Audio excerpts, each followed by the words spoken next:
السلام عليكم يا حلوين، عاملين ايه؟ بتمنى تكونوا بألف خير وانتوا بتتفرجوا على فيديو النهاردة. النهاردة الفيديو بقى بيخص اكتر بقى الدراسة بقى والحاجات ديت، مش حاجة للمذاكرة ولا اي حاجة، لأ دي بقى حاجة كده اجتماعية كده، العلاقات العامة و... والأصدقاء يعني وكده. تمام، ومش المدرسة بس، يعني عموما اي حد بيروح مكان جديد ممكن يبقى هو الوحيد اللي يبقى ما عندوش اصدقاء، لان يعني حاجة معروفة، هو رايح مكان كلهم هناك عارفين بعض واصدقاء، هو الوحيد بقى اللي يبقى مش معاه اصدقاء. فاحنا النهاردة بطريقة بقى كده بسيطة خالص وخطوات سهلة جدا هنقدر ان احنا نكون صداقات عادي وما يبقاش في مشاكل مع الاصحاب بقى لان معروف ان اصلا المشاكل ما بتخلصش بين الصحاب، بس انت وشطارتك بقى نشوف هنعمله ايه في الموضوع دوت. اول نصيحة عايزة اقولها ان احنا بلاش نكون في بوكس، يعني بلاش نبقى ايه في شلة معينة او جروب معين ما نخرجش منه. لازم يبقى فيه جراءة، بلاش الخجل الاوفر، يعني بلاش نبقى كده في خجل لدرجة ان أنا مش قادرة اتكلم مع حد قدامي.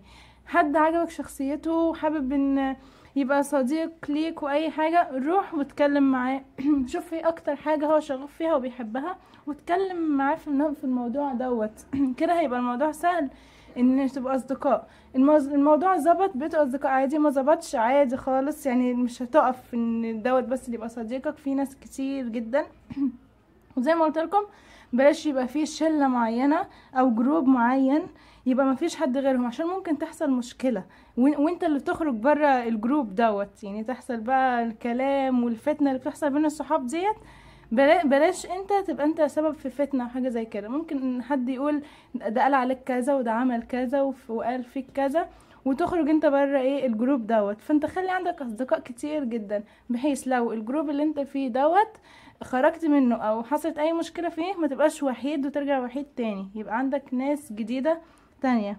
بلاش تختار تبقى انت مثلا واصحابك تبقوا كلكم شبه بعض ونفس الشخصية ونفس بلاش تبقوا كلكم نفس الشيء، عشان كده مش هنتعلم حاجة.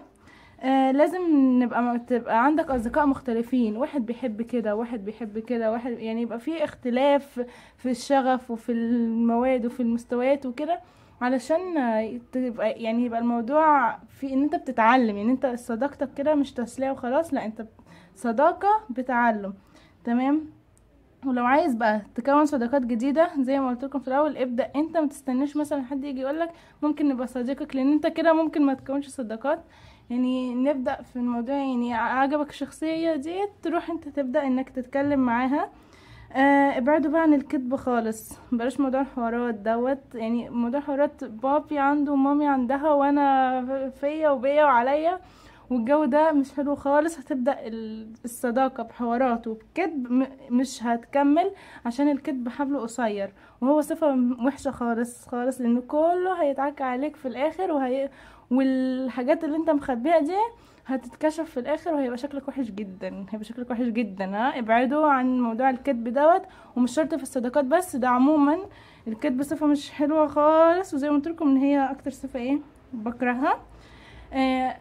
نصيحة تانية عايزة اقول لكم عليها، انه انتوا اهم دي بقى بالنسبة لي اهم نصيحة، انك لو انت دايما هتبقى ايجابي ودايما وحب الحياة وابتسم كده للناس وخليك كده حد كده بوزيتيف كده، الناس كلها هتحبك على فكرة.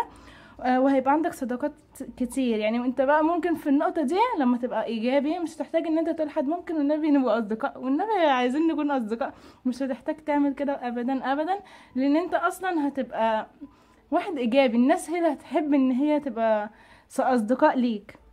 فقلنا نبعد بقى عن التشاؤم بقى والحزن والنكد، خليك كده مشهور بايجابيتك وان انت على طول مبتسم وبتحب الحياة وتبقى حاجة حلوة، يعني خليك كده حاجة جذابة، خلي الناس تنجذب ليك.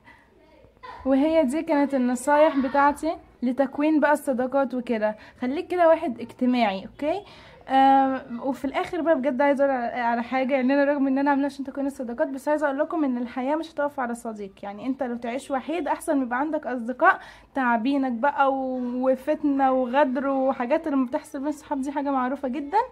فانت الحياة مش هتقف على صديق.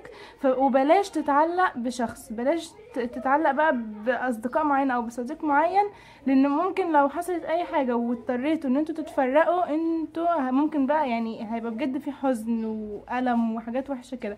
واحنا على ايه؟ مش لازم خالص الموضوع دوت. فاحنا نبقى معانا اصدقاء عادي، بس بعدهم عننا او حاجة زي كده ما تأثرش علينا.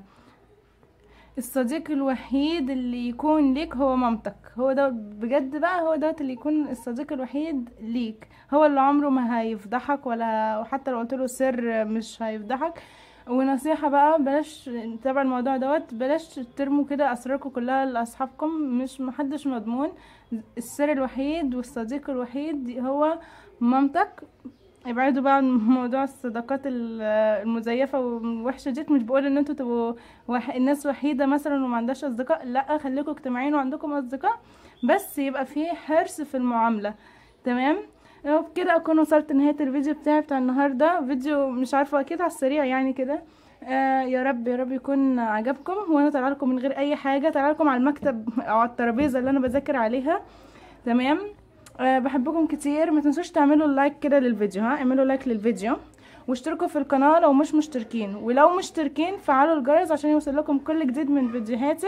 هستنى رأيكم في التعليقات تحت. اشوفكم ان شاء الله في الفيديو الجاي. باي.